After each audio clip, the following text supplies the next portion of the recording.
Welcome to the Workforce Connections podcast, where we discuss workforce development in Southern Nevada. Here's your host. Hi, and welcome to another episode of the WC podcast. Today, we have another very special guest, somebody we've known for years now, and I'm excited about our audience getting to know a little bit about him as well. So I want to welcome Caleb Cage, the founding principal of Arc Dome Strategies. We're very excited to have you here, Caleb. I know it's been months in the making, so welcome to the podcast. Thank you. It's great to be here. So please, like we like to start the podcast by letting our audience get to know you a little bit. I've known you a long time, and we've broken bread several times together. But please share with our audience where you were born, where you grew up, went to school. Take us all the way to your first job after high school graduation. Great, sure. So I was born and raised in Sparks, Nevada, and up outside of Reno. And grew up there until I was 18, and went off to. I know we're getting ahead a little bit, but my first job after high school was a student at a military academy. And so my first job after that was in the Army, and but worked throughout high school there. Grew up, went to Washoe County schools, and worked at restaurants and did all kinds of things in the area there while I was growing up. Are the schools you went to still there, open for business? They are. Yeah, it's a neat thing about living where I grew up. I live outside of Reno now, but being able to see Lena Juniper Elementary in Sparks, or Sparks Middle School, or Reed High School, yeah, they're all still there and thriving. Good. One of the things, again, your story is very interesting, and we're going to get to all those chapters. But was there, I want to now focus on the professional journey. You graduate from high school, and of course, you have years of service to our country, some in combat. But tell us about some maybe pivotal moments in that professional journey that has shaped who you are professionally, where you are today, which is, Arc Dome Strategies. What moments do you believe are the ones that shaped your career the most? Yeah, so I think there's probably three that spring to mind the most. And one was when I was 12 years old. My parents took my brothers. I have two older brothers. Took my brothers and I to Czechoslovakia at the time. It's the Czech Republic and Slovakia now, but at the time it was a unified nation, and we lived in Prague for a year. It was 1992. It was right after the fall of communism in the Eastern Bloc. And I think about how that shaped me, if not daily, weekly, seeing this country struggle with coming out of the previous regime and towards democracy and trying to figure out this world that they'd been basically excluded from for about 45 years. So that was a year of my life and a really pivotal year. And that was just huge. I think you mentioned a moment ago, I was in the military, and I think serving as a platoon leader in Iraq in 2004, it's been a few years now, was another one of those years, right? I had a 25-man platoon, and we were in a city called Bakuba in central Iraq, and without question, that's one of the transformational moments of my life. And then I would say becoming the emergency manager for the state in 2015, I think was another pivotal moment for me, just to kind of test these leadership skills that I thought I had been developing, or I think I had been developing, and to really to apply them in a pretty significant way. First of all, thank you for your service, to our country, to all of us. I think today we're seeing that again. You never want to see it, but you see that now servicemen are being deployed and taken into danger, for our country. So I know doing a little research on you was fun, because there's some facts I found out I didn't even know about. But you graduated from the U.S. Military Academy, West Point. Then you were commissioned as a field artillery officer, and then later served as a motorized rifle platoon leader and a Corps Information Operations battle captain. Those are some big titles, and I'd love to hear a little bit about what each one of those mean. But as you just said, being in combat must have had a profound impact in you as a person, as a leader, as a person. So tell us a little bit about these experiences. What did those titles mean in function, right? What were you actually doing as a field artillery officer, motorized rifle platoon leader, and corps information operations battle captain? Yeah, so field artillery is kind of the general category of officer I was, and so we think about the old style of force on force combat, the European theater combat, those sorts of things. You would have infantry out front, and artillery are usually right behind them. Shooting cannons, basically, is what we did. Wow. So you can think about it going all the way back to the Civil War or before, right? That's an old model for it. So I branched out of West Point, field artillery, and went to all the training for that. And then shortly after I graduated and from the officer basic course in field artillery, went to my first post in Germany, and the war in Iraq started not long after that. And so there wasn't a lot of need for artillery in the urban combat environment in Iraq in 2004. So they transitioned a lot of us into what we called motorized rifles, right? We weren't infantry, but there wasn't really a role for us. So they took away the cannons and they gave us armored Humvees, and I had a platoon of 25 people, and our job was to provide security in the southern half of the city of Bakuba in 2004. So that was the field artillery job, was kind of my general branch and training. The platoon leader was more of a specific role. And then I came home for a few months, and then I deployed again in 2006 as I don't remember the whole title. Yeah, it was Corps Information Operations Battle Captain. Yeah, Battle Captain. So that sounds fancy. I worked the night shift in an operations center. I sat at the night shift desk for 12 hours a day, and I read the news and reported on what was going on in the information space. So, yeah. This is serious business, I know, but as you talked about artillery, I have a follow-up question because, as you know, young boys growing up, there's nothing cooler than shooting something like a cannon, He's like, I want to grow up and just shoot cannons, but is that less of a strategy or a weapon now in modern warfare, or cannon something that is a thing of the past? It's an interesting question. I would say yes. Thinking about blowing things up and shooting explosives is cool for young boys. I still think it's cool, and I'm in my 40s now. But it's yes and no. I would say it's transitioned from because a lot of the conflicts are happening in the urban landscape, right, in cities. Artillery is more challenging, right? Because you're shooting a larger target, right? You're shooting, a football field versus a specific target type. Yeah, exactly. So that makes it more difficult. I know that and I've been out for almost 20 years now, and in that time, it's progressed really quite a bit. And so, a very dear friend of mine, a guy named Greg Tomlin, is still in the Army and working in this space on the transformation of artillery. So I think yes, the concept of launching something Cold War artillery is probably fading, but there's new, more targeted ways that it can be applied. Yeah, I'm sure. Going from just small mortars to the kind of projectile missiles that now travel across the oceans, and so launching stuff has probably gotten a lot more sophisticated with GPS and things like that. One of the things that before we move off your military career was, again, having been in combat, this is serious business. Can be life and death in a moment. And so I know that officers trained at West Point have to learn to do the right thing, not just because of them, but the men that are under their command and their families. So how did combat and being in life-death situations change you? Yeah, that's a really interesting question. And how did it change me? I think it made me more serious, and not just in terms of getting the mission done and that sort of thing, but more serious about life, right? Like, these things matter. The stakes are high.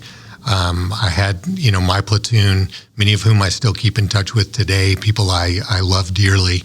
And if you're going to go through something like that, my perspective is, well, let's do things that matter going forward, right? Like, let's not, you made it through that. Let's not waste the gift that we have going forward. I think that changed me quite a bit.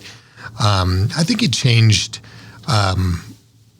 I used to be much more easygoing, happy-go-lucky sort of guy, and I'm more intense for better or worse now because of that. And I think just sort of seeing the broader implications of the things we do, the things you do, right? The lives you change, and we've talked about this before, mm-hmm. but the lives you change in the work you do, that's meaningful work, and that's the kind of stuff I've been drawn to since my military days. That's awesome. Thank you for sharing that personal side of you.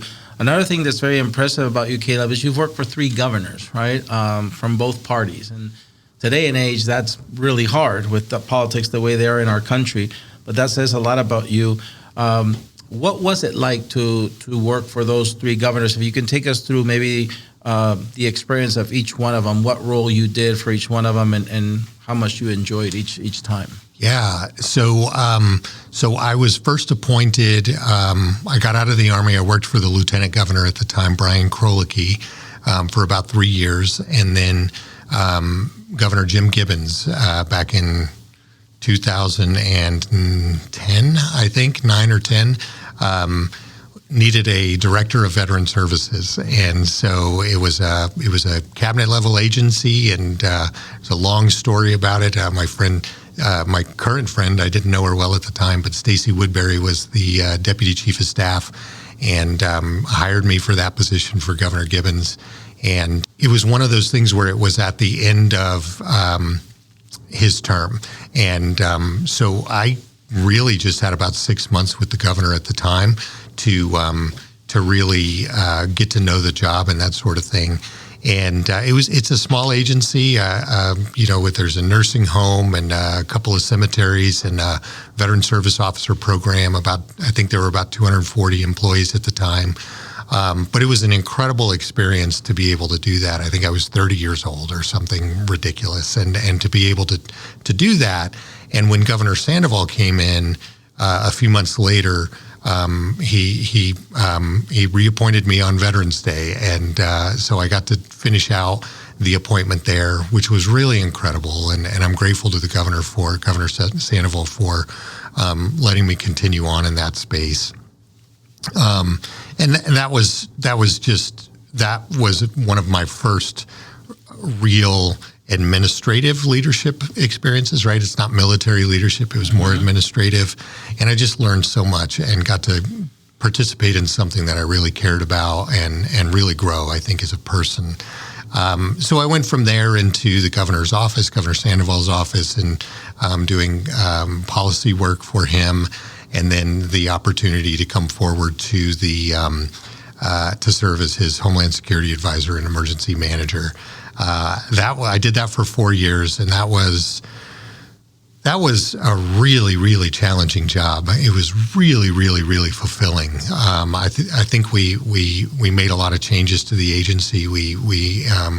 I like to think we really improved the way we deliver services and built on what my predecessor had been working on. But I think at the end of 4 years, I was really kind of I was burnt out with that, and I had 3 very small kids at the time, and I was thinking, how am I going to get to spend more time with these kids? And so about 6 months into the Sisolak administration, I let them know I'd taken a job with the system of higher education. And that lasted about a year until COVID happened, and they asked me to come back and run the COVID-19 response for the state. And so I did that for about 14 months until the kind of vaccine was widely available, and went back to the system of higher education after that. So working with the 3 guys, it's one of the things I'm proud of. Being able to work for both Republicans and Democrats, as you pointed out, is pretty rare these days. But being able to work across a broad spectrum of policy areas, including workforce development, that was one of the really enjoyable aspects of it for me. Yeah, I think, I don't know if it's all military personnel, but you have been trained to be able to be good at multiple things, multiple disciplines. crisis management, as the examples you just gave us. Those are some pretty big jobs. And like you said, I'm glad they were satisfying to you. I'm sure it taught you a lot to get where you are today. You've described 2 decades of public service, leading soldiers in combat, state agencies, directing state agencies and managing, again, complex policy initiatives. So all that leads to Arc Dome Strategies, now your own company. And again, doing a little research, I didn't know you had, another Cage employed there, so Brooke Cage. And so I hope she's making a salary, not pro bono. Yes, she's on salary for sure. But it's great that you have a family business, right? Mm-hmm. And you're both very smart people. And what I love to hear is Arc Dome Strategies fulfilling you and giving you that satisfaction that you got in the other jobs. What does your day-to-day look like at your company? I was worried about the fulfillment question you just asked when I started, because I've only known up to starting the company in 2022, I believe, I'd only known public service, right? I'd only been in the military or working for the state, and I knew what was fulfilling about those jobs. I was worried about that when I started my consulting firm, but it's been as fulfilling or more. And I think part of that is being able to take on new projects, to work in different areas. A client comes to us with a problem or an objective, and we build a strategy that helps them to achieve that objective or address that problem. And that's really exciting. And it changes a lot, right? The legislature will change rules or regulations or laws, and that modifies how, we advise our clients and those sorts of things. So it's, like I said, I was a little worried that it was going to be more mundane, but it's not. It's a lot of fun. A day in the life of, for me, is meetings. I have many meetings every day. And I like that. That gives, a lot of touch points, a lot of opportunities for relationship building and those sorts of things. And then, sometimes maybe late in the afternoon or in the evening, I'll start working on the deliverables from those meetings. You mentioned my wife. I have a team of 4 people right now, and they just do an incredible job and help, take meetings on, but also take that workload on as well.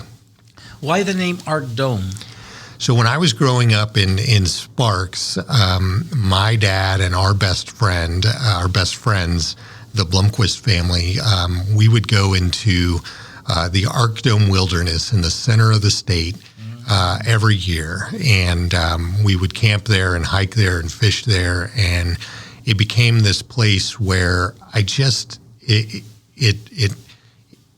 represented the middle of Nevada, literally geographically the middle of Nevada, this very rural place, this place that was very meaningful to me, and that I still take my family to today. And so, I'm a Nevada boy. I love this state, and to me, that was not only of personal significance, but also, right in the middle of the state, and it represents kind of who we are. We do a lot of work in rural Nevada and in the urban centers as well. Thanks for sharing that piece of info with us. Sure.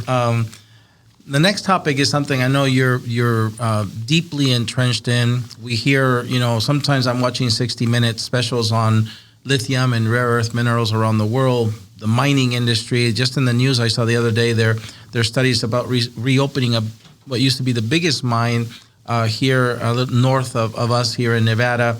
It had been dormant for a few decades, but now, or for a decade at least, and now they're thinking about reopening. So the mining of lithium and other rare earth minerals is something that around the world is a hot item. Why is it special to Nevada? Because not everybody has lithium, I know. Why is it special for Nevada? And is it only lithium, or are we talking about more things here in our state? Yeah, it's a great question, and it's something that I've been working on for about the last 3 years since starting my company and the formation of the Nevada Battery Coalition.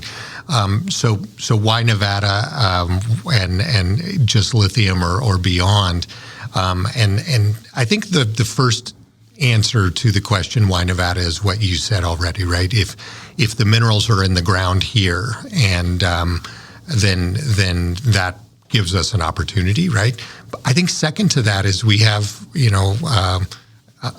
over 150 years of mining history here in the state, right? We we have mining companies that have been mining gold and silver and other minerals and ores for over a century, and have learned how to do that really well and really responsibly and really effectively and efficiently.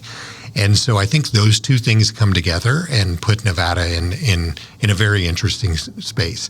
There are other states in the United States that have lithium ore in the ground. And they, about 2 years ago, I can't remember exactly which state it was, but I know in general, there was a state that basically passed a law saying we're not going to mine any of it, right?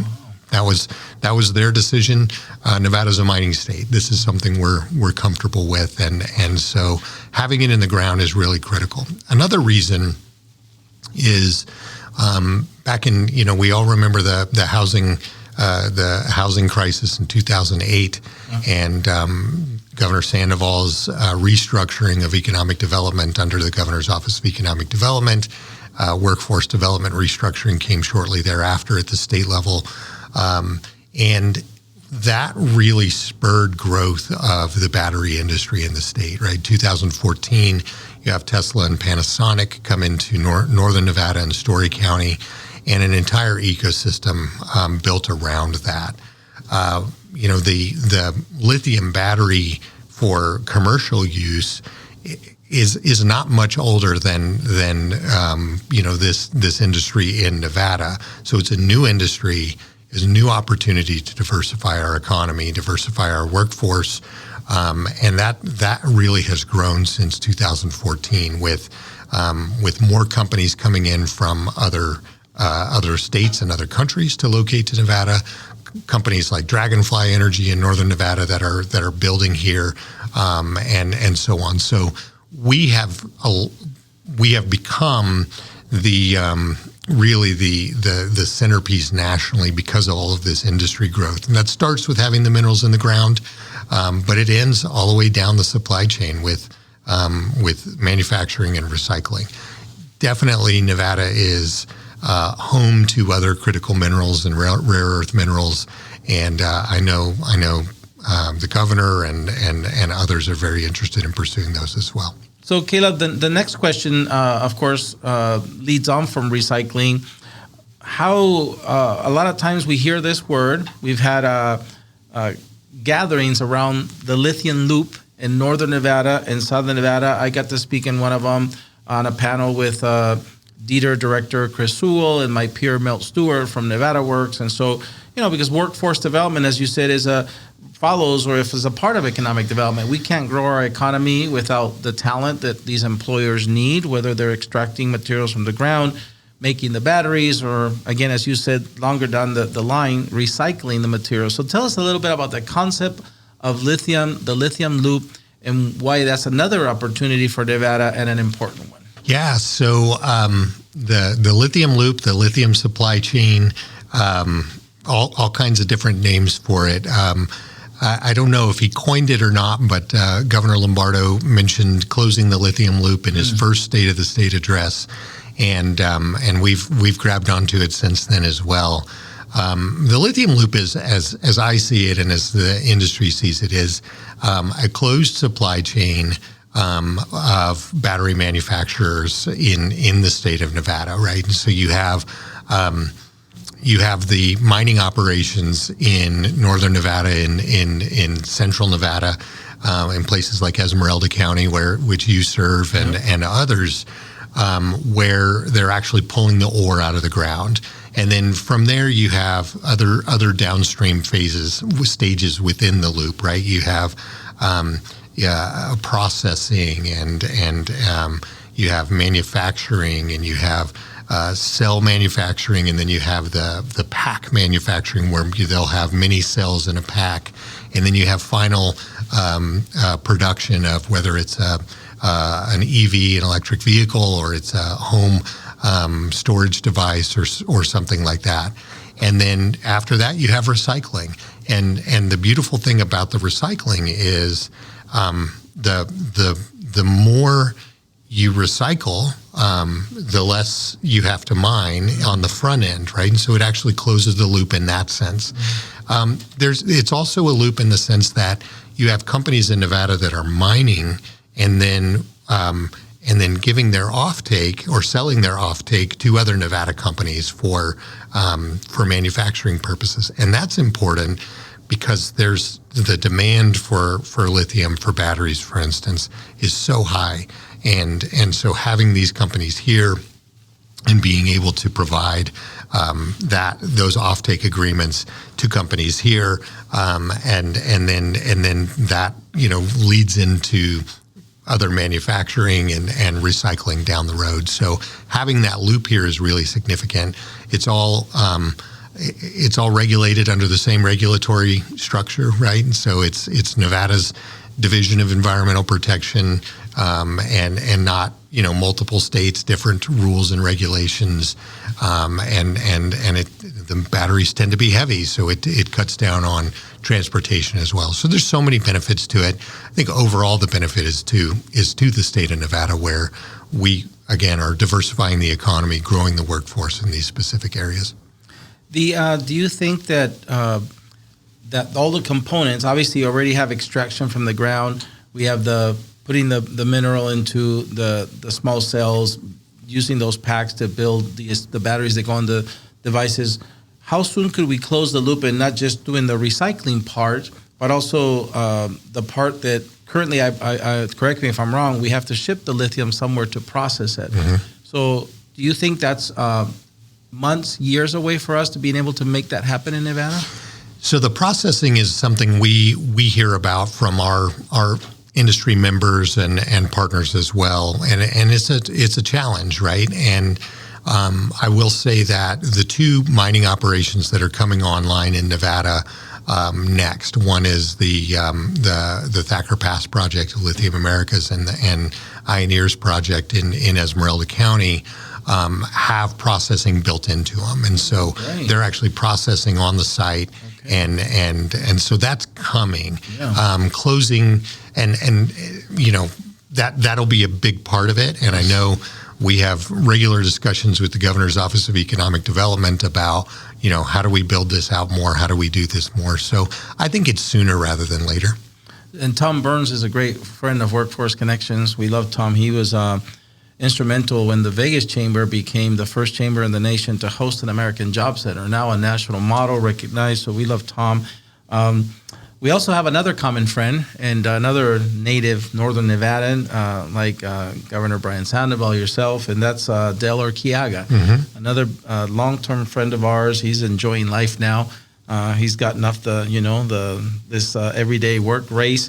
You and him are both great writers, and when Dale was here on the podcast, he mentioned your novels, and so tell us a little bit about your work, because this is another piece of you that's fascinating, because you have your military life, your service life, now, the public-private sector. But tell us about your love for writing, some of your works, and maybe even comment on Dale's novel, as well, novels. Yes, absolutely. Well, Dale is a great friend and mentor of mine, and has been for a long time. And we could do a whole podcast on just him. That's but true. I'm glad we share that connection with him as well.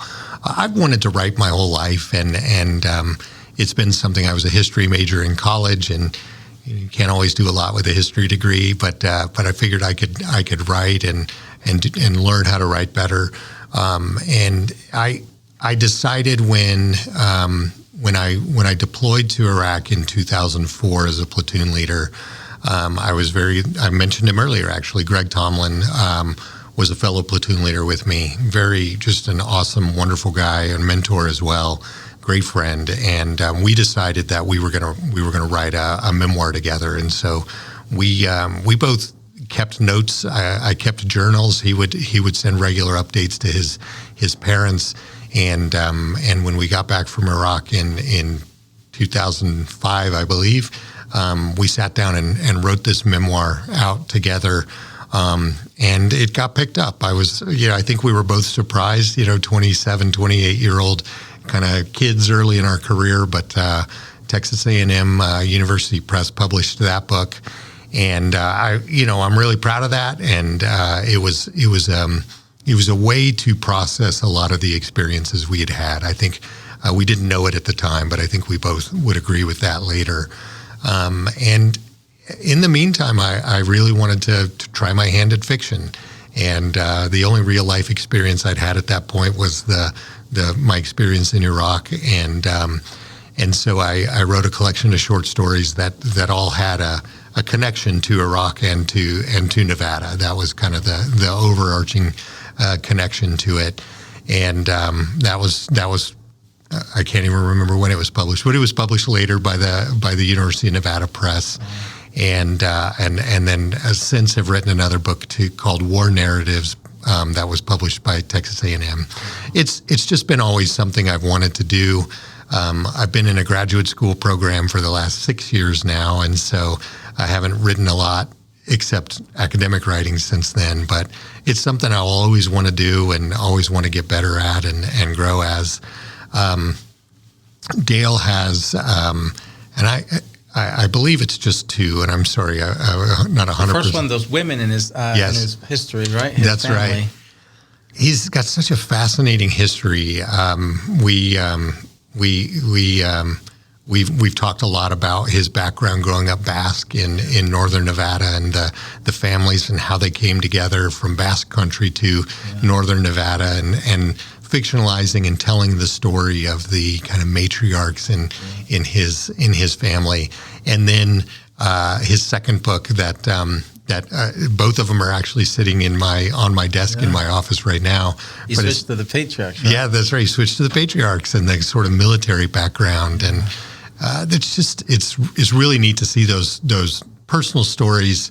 They're fictionalized, right? A lot of the dialogue and that sort of thing. But I know Dale, and I've read a lot of the early drafts or talked to him about how he was doing his research, and it's just incredibly impressive based on his the letters and the journals and the memories and the oral histories and all of that from his family, how he's written these. And I think they're treasures to Nevada, and hope other people will read them as well. Yeah, they are. And I'm so happy. You can tell when you talk about it, your face lights up, your smile gets bigger. So it's a passion, and that's good. Let's stay in this lane because we've talked a lot about your work, and I would love to know about your passion and your personal life, right? When you and Brooke and the family need to recharge and not think about work, not think about the volunteer work that you also do, or even your writing, what do you guys do to, re-energize, recharge your batteries? What hobbies, activities does the family enjoy together? Yeah, we're not very good at that. And I think like a lot of busy families, we're not very good at that. We play board games at our house after dinner or, watch movies together, that sort of thing. One of my favorite things is my son. I have a 10-year-old son, and he had a baseball game last night, and I don't think I've smiled for 2 hours at any time in my life other than watching him out there on the field. Or my 2 daughters, 12 and 7, who are in jiu-jitsu, and my son is as well, and watching them roll around on the mats and that sort of thing, just doing that sort of thing. I love camping. You mentioned going into the Arc Dome, I love camping in the Arc Dome wilderness and all over the place. I may be a little on my own as loving camping in the outdoors like that. We do a lot. We travel a lot as a family. My work allows me to get around the state, and so I get to take my kids and my wife with me, or out of the country. So those are the sorts of things we do, but we need to do more of it, like a lot of people. Is it hard, Caleb, to go from, I'm sure you're a great camper, your military training, you can survive anywhere, but how hard is it for you to make it glamping so that your family would, do more of it? Is that hard? That's the struggle we're having right now, right? I'd rather be out there with a fishing pole and a tent and a sleeping bag, but we need to go towards glamping to bring everybody along. Yeah, sounds good. So we like to end the podcast with something that's very, I think, meaningful, and it's trying to transfer, your life lessons onto, our audience, somebody who might be listening to you and that can relate to you because they also grew up in rural Nevada or some other rural town, because they also are thinking of the military as a career, because as we know, again, it shapes lives in a very positive way. What could you share with them now that you've learned to say, if you are starting your journey now and you're 16, 17, 18, and you're thinking about those things, if they say, I would love to have the life Caleb Cage has had and be successful in his military journey, come back and serve 3 governors and really meaningfully impact the state. And then, of course, one day have my own business too, be my own boss, use all the experience I gain to be able to run a company like Art Dome. What are I know it's not a single thing, but what are some life lessons you could pass on and say, this helped me? It's a wonderful question, and were I to presume that I'd have something of value to offer to young people, I'd have 3 bullet points ready to go for you. But I would say, I look at our careers and the work we do, right? And you're working in the public sector doing workforce development, and I think, not to speak for you, but I think something that attracts you to that is the meaningfulness of the work you do, and being able to see not just the individual lives you're changing, but to see the changes you and Irene on your team and your whole team have made to the entire system here in Southern Nevada. I think that's something that's driven me as well, is finding meaning, finding a way to contribute that isn't that makes things better for other people. That's something that really drives me. Something that I think has served me really well, and maybe it's ironic to say this is maybe this sounds like bragging about humility, but I think being humble and being willing to learn and being willing to see things from different perspectives and willing to be wrong and willing to try things, and to be humbled by trying those things and failing, I think is just absolutely critical. And that's something I try to live by. I don't always live by it, but I try to live by it as much as I can. And I think that's just served me really well. And the third thing is, there's a lot of uncertainty out there. There's uncertainty right now in the world, but there's always uncertainty especially when you're striking out on your own and trying to do something new. And I'm just a big believer in getting your hands dirty and taking action. You never know how it's going to work. You never know how it's going to go. But if you get in there and learn by doing, and you're going to grow. And you're going to have people like Dale Urquiaga who grab you by the shoulder and say, hey, let's guide you a little bit in your life. Or you'll find those mentors that can help you. So those are some of the things that I think if I could pass on to a younger person starting their career earlier in their career, those are things I'd focus on. That's wonderful advice, Caleb. Thank you. I want to thank you for being here with us, spending the time, but also remaining a friend through all those positions that you've had and those roles that you've played. We've stayed in touch, and I'm looking forward to also supporting in any way this journey of lithium in Esmeralda County with my boss, Commissioner Fred Perez, who's been wonderful as well, getting to know him.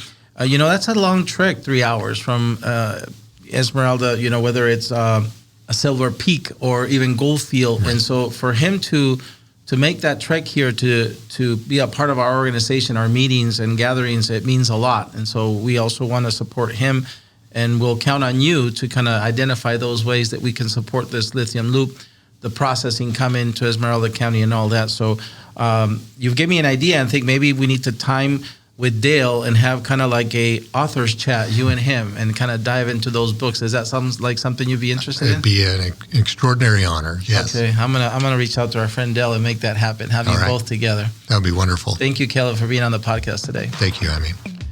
Well, that's it for another episode of the WC Podcast. We want to thank the crew that makes this happen behind the scenes, and we look forward to seeing you at the next one. Stay safe. Okay, Caleb, thank you for staying over to do our bonus segment.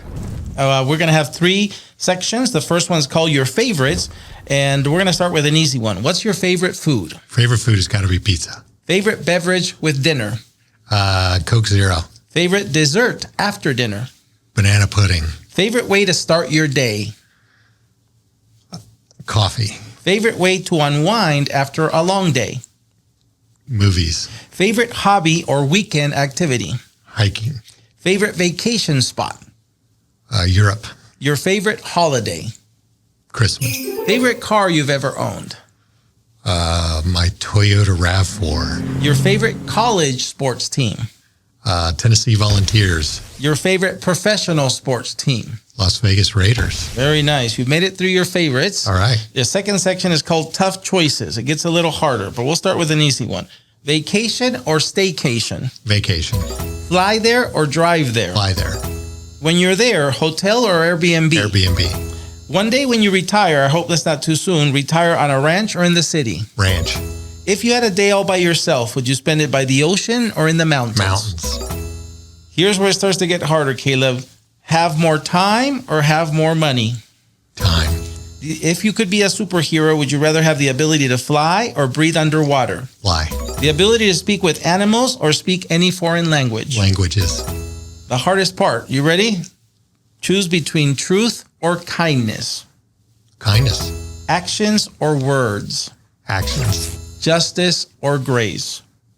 Grace. You made it through tough choices. Good job, Kayla. The last segment is called Finish the Sentence. I'm going to give you about 95% of a sentence. You're going to finish it for me. If you could visit any place in the world, it would be? Prague. The best part about living in Nevada is? The weather. Your favorite thing about your job at Art Dome Strategies is? The flexibility. If you could travel back in time, you would travel to? The founding of the American nation. Very good. And 3 words that describe you, Caleb, are? Sleepy, hungry, and thirsty. That sounds like Snow White characters. Awesome. And doing the WC podcast here with us today was? It was amazing. Honored and happy to be here. Thank you so much. Caleb, thank you for being here with us today. My pleasure.